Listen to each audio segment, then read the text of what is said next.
Open Minded Guys Podcast. Oke, welcome back to the OMG Open Minded Guys. Ya, dan kembali lagi bersama saya Koyao. Dan di sini Mr. Bob, Tiger Wood. Tiger Balm lo, bukan Tiger Wood. Tiger Balm. Salam panggil harimau kayu. Kita ignore aja dulu ya sementara ya. Ada Mr. Lee dan juga Karin ya telah bergabung bersama kita. Selamat bergabung ya. Ini episode spesial sekali. Akhirnya berdua juga ya. Iya dong, berdua lebih baik daripada sendiri gitu kan. Gue pinggir dulu ya. Gak gitu.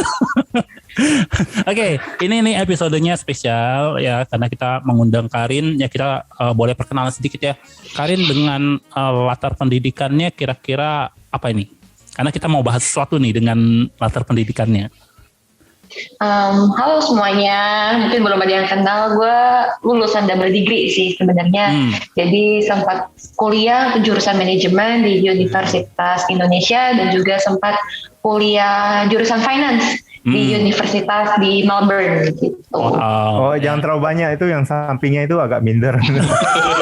Samping mana? Tapi dia lebih pintar daripada gue, makanya sama kan bisa dibegoin guanya. Iya tuh. Gue lulusan perguruan silat lidah. Itu berarti ilmunya ilmu menipu dong. Bukan begitu. Cocok dengan apa yang mau kita bahas nih sekarang nih. ya, karena kita mau berkaitan dengan yang kemarin kita sempat bahas ya, mental instan. Ya kan banyak orang yang pingin instan, mentalnya itu pingin mau cepat, apa aja mau cepat.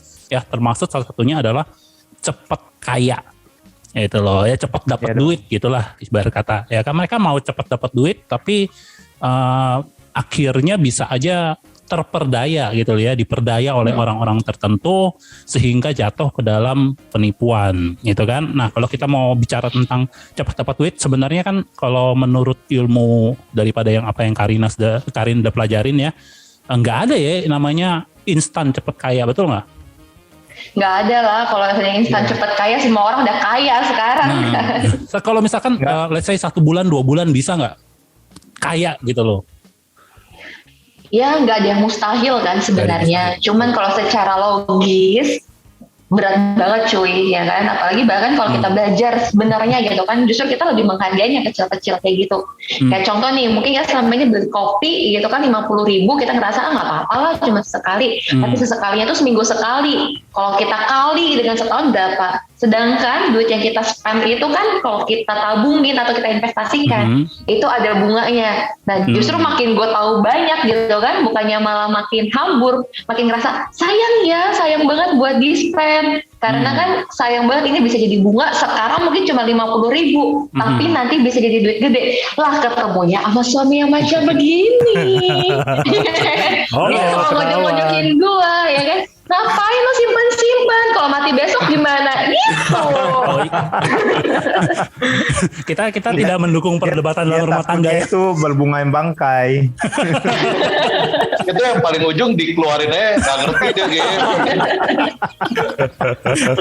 Aduh. Ya, kita tidak mendukung perpecahan dalam rumah tangga. Tapi itu sebenarnya saling melengkapi, betul nggak ya? Betul ya.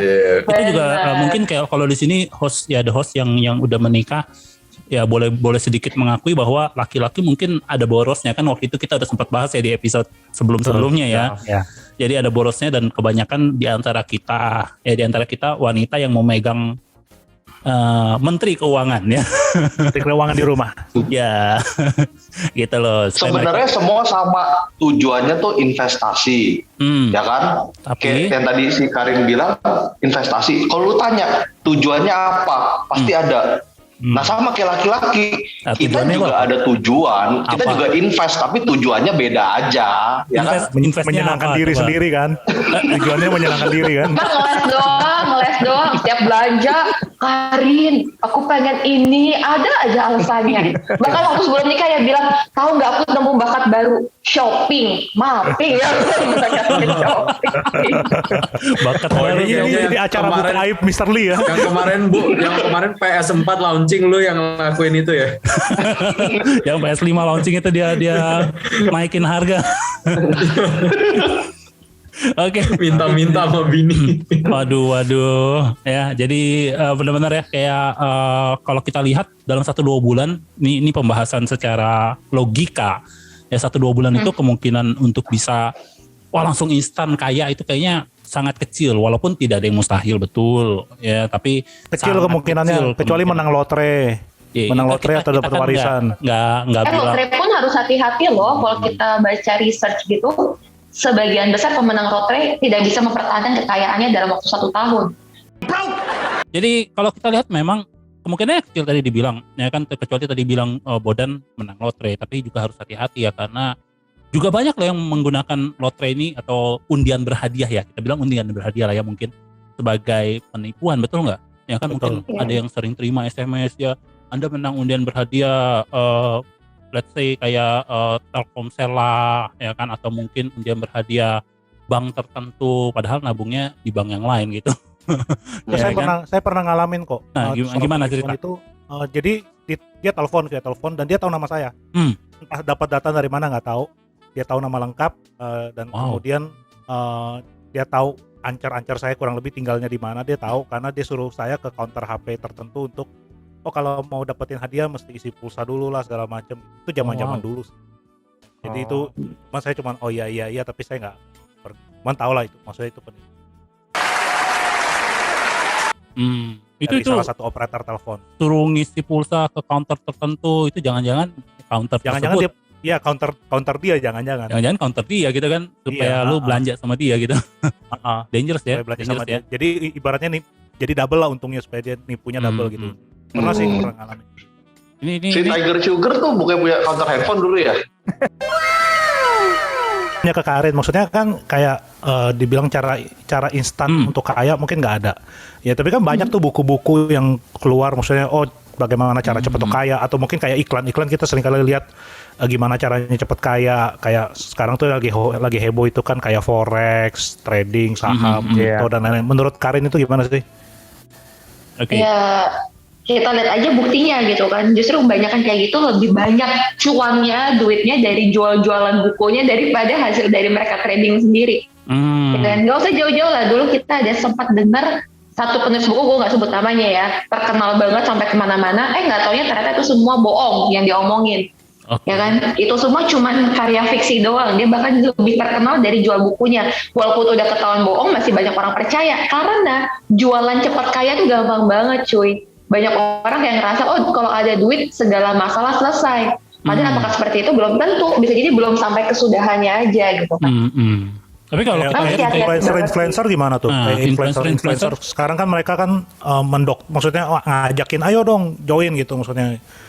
Sebenarnya kan balik lagi investasi sebenarnya kan nggak salah. Cuma balik lagi motivasinya. Kalau lu motivasinya adalah cepat kaya, balik lagi high risk high return. Ya kan? Kalau lu expect high return akan ada high risk, lu siap nggak? Tapi kan kebanyakan yang orang jual adalah gila ya dalam waktu setahun bisa beli rumah, atau dalam waktu 1 minggu bisa kali 2 duitnya. Tapi lu tahu nggak bisa juga hilang dengan mudahnya loh.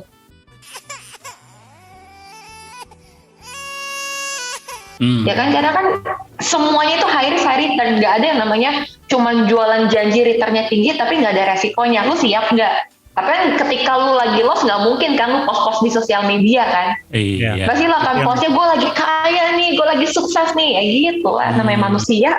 Manusia yang orang banyak nggak tahu ya. Iya. Jadi kalau misalkan tadi disebut kayak Karin bilang investasi boleh. Bedanya sebenarnya apa investasi dengan let's say trading forex lah atau mungkin saham gitu, trading saham, bedanya apa sih sebenarnya? Kalau gue pribadi sih ngelihatnya lebih ke view-nya. Jadi kalau contoh investasi itu kita ngelihat benar-benar worth it nggak sih ini dengan value sekian, kita ngomong jangka panjang, kita benar-benar lihat dari value barang tersebut. Sedangkan kalau trading kita cuma kemungkinan besar, sebagian besar hanya melihat tren, ya kan. Jadi selama ini trennya naik nih, kayak contoh harga masker aja simpelnya gitu kan, lagi pandemi kayak gini. Ketika dulu mungkin sebelum pandemi harganya 20.000, 30.000 sebox, sempat kan harga tinggi banget, nggak ada merek aja 350.000. Nah kalau lu pandangannya cuma sekedar short term gitu kan, cuman ya trading aja, kita akan berpikiran oh ya kumpulin yang banyak, beli yang banyak, harganya akan terus naik, ya kan, karena tren belakangan ini akan terus naik. Tapi kalau kita mikirnya invest, beneran nggak sih masker ini harganya 350.000, beneran worth it nggak sih? Atau ini cuman karena orang panik aja, dan terbukti kan sekarang harganya turun lagi. Betul. Tapi kalau orang yang nggak ngerti, mereka cuma kebangkan, oh akan terus naik, banyak banget kan dulu sampai termogan lah bisa jual 2 juta, 4 juta.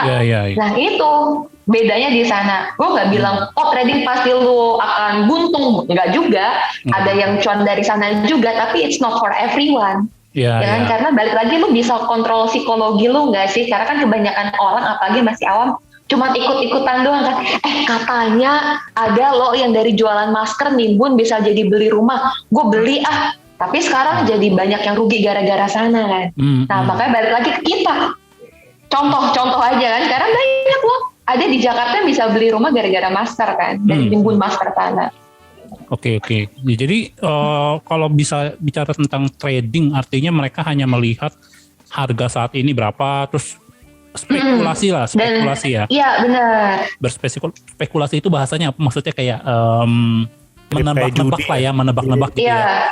Mereka berspekulasi bahwa tren ini akan terus berlanjut, padahal kan belum tentu kan. Dimanapun juga kan demand dan supply akan terus jalan. Harga naik terus, yakin gak lu ada demand-nya? Iya. Baju biru mimisan loh. Lu juga ngaku doang dari tadi. Sini mah. Gendang telinganya mau pecah. Karena yang baju hitam ini nggak sampai. Giliran gorengan dia bisa komen. Udah gini udah nggak mampu deh. Pakai ding. Lo orang soalnya investasinya di hal yang berbeda, betul nggak? Ya kita di tanah kuburan kita.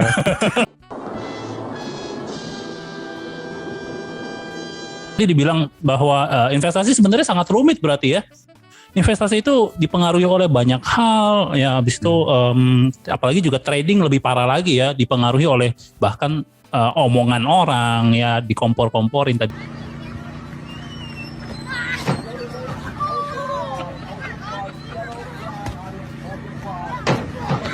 Kalau kita yang ngomong nggak berkuasa, kayak rumit banget ya. Kalau Anda yang ngomong iya Tiger Woods ya.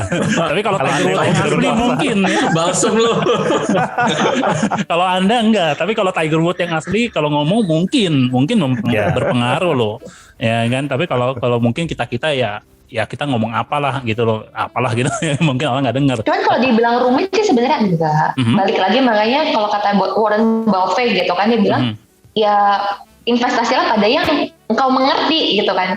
Gue ngertinya apa, gue bisa pelajari tentang itu, mungkin gue lebih cawai gitu kan, gue tahu tentang retail segala macam, gue akan lebih familiar dengan bisnisnya, gue bisa ngeliat trennya dari sehari-hari gue bisa lebih relate ya kan. Kalau gue nggak ngerti, jangan ikut-ikutan, karena kan akan susah buat kita tahu sebenarnya value-nya beneran segitu nggak sih. Karena gue juga pernah ngalamin ya kan, cuma dengar kata orang, katanya wah bagus nih di backup oleh perusahaan besar. Waktu dulu awal-awal gue masuk crypto gitu kan, ternyata kan karena gue nggak gitu paham, ya udah gue percaya aja. Dia udah exit kemana-mana, gue masih nyangkut di sana. Ya kan, balik lagi, kita ngerti nggak sih dengan industrinya? Kalau kita ngerti dari industri kan kita bisa tahu kan. Nah, dibilang rumit banget sebenarnya kan enggak. Makanya jangan pilih yang lu nggak ngerti cuman gara-gara mau denger kata orang, mau ikut-ikutan tren aja, sayang banget. Nah ini kayak gitu sebenarnya kita investasi di hal-hal yang kita mengerti gitu ya. Jangan kita investasi di suatu hal yang kita kurang mengerti. Tapi sebenarnya yang kayak tadi itu baik itu trading ataupun apa itu bisa dipelajari gitu loh. Ya kan bisa Cuman banyak yang malas belajar.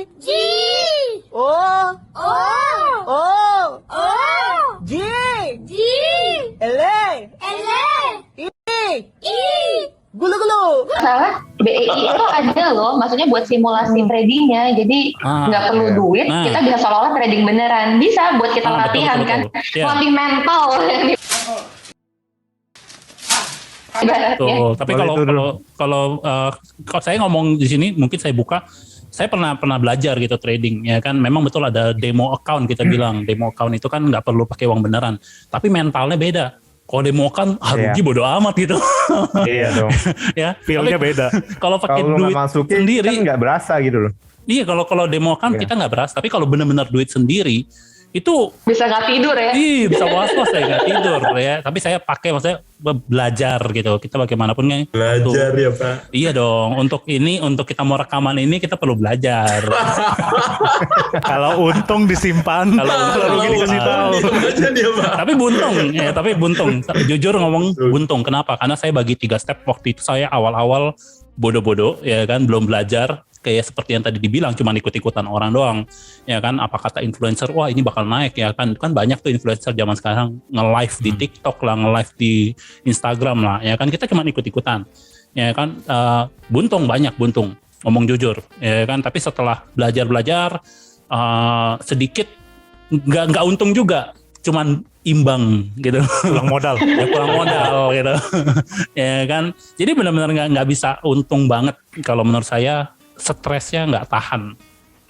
Atau kalau nggak, sebenarnya kan zaman sekarang ada yang manajer investasi lah istilahnya, ya kan. Kalau saham ada reksadana, ya memang lo ada biaya yang harus dibayarkan, ya kan, ada management fee segala macam, tapi ya save you a lot, apalagi kalau lo memang nggak ngerti, ya kan. Betul. Buat pemula oke banget, paling nggak buat familiar dulu dengan industrinya, familiar dulu dengan cara kerjanya. Daripada langsung enggak saya anti gitu kan, sayang juga. Iya betul. Jadi investasi itu penting, apalagi untuk generasi muda nanti ke depannya, ya kan. Inflasi ini boleh dijelaskan sedikit. Inflasi itu kan kita akan mengalami inflasi, yaitu harga akan terus naik atau nilai mata uang itu menurun gitu loh. Jadi uang yang kita punya sekarang 1 juta, let's say 1 juta, ya kan, nanti mungkin tahun depan akan turun jadi 5%, let's say lah kurang lebih.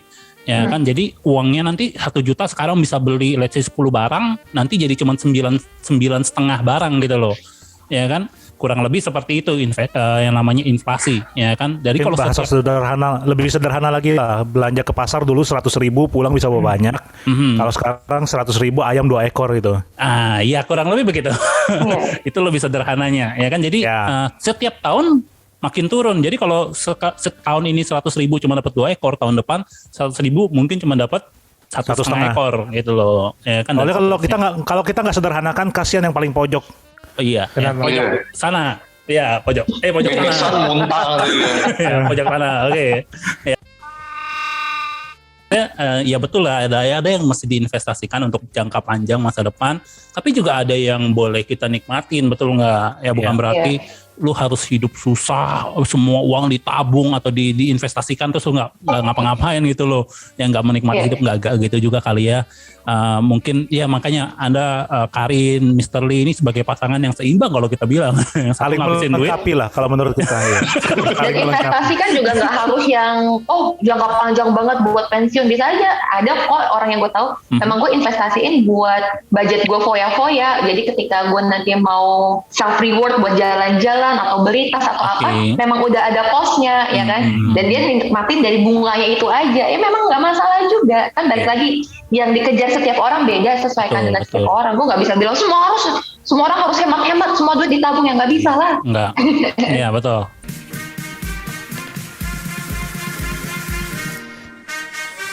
Jadi namanya investasi itu kan bukan jangka pendek ya kan. Jadi kalau misalkan ada yang menawarkan, ini The Open Minders, informasi untuk The Open Minders ya, kalau ada yang menawarkan investasi dengan return atau income dengan janji ya kan sampai let's say 500% dalam waktu 1 bulan, itu kayaknya gimana ya?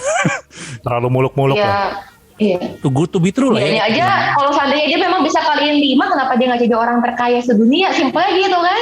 Betul. Ya, itu logikanya seperti itu. Ya, jadi kita mesti sangat berhati-hati, betul nggak? Ya, kalau bisa kaya sendiri ngapain bagi-bagi? Ya dia ngajak-ngajak kan berarti ada pertanyaan. Kenapa? Buat apa? Apakah dia sebaik itu? Belum tentu lah. Ya bisa jadi, tapi kan kenyataannya ya, mereka mungkin berpikir seperti itu. Aku orang baik, aku mau bagi-bagiin tips ini kepada teman-teman supaya teman-teman semua bisa dapat 500% dalam waktu 1 bulan, 5 kali lipat uang Anda, let's say 1 juta jadi 5 juta gitu, ya kan dalam waktu 1 bulan. Ya itu baik nggak? Mungkin hatinya baik, mungkin juga nggak gitu loh. Kita nggak bisa ngomong karena banyak orang yang menjanjikan tapi palsu. Akhirnya dan banyak juga yang ngasih beneran ya.